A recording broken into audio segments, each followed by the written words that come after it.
এই দেহ লইয়া বলো আমি কোথায় যাই ভবে আমার কেহ না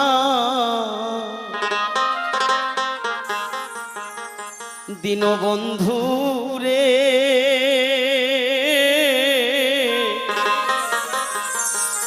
তুমি বিনে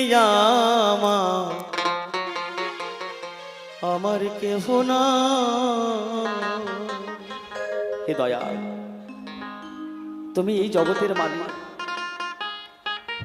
যখন মাতৃগর্ভে ছিলাম বলেছিলাম, আমি ঠাকুর সুন্দর পৃথিবীতে তুমি আমাকে নিয়ে চলো। এই সুন্দর পৃথিবীতে গিয়ে আমি তো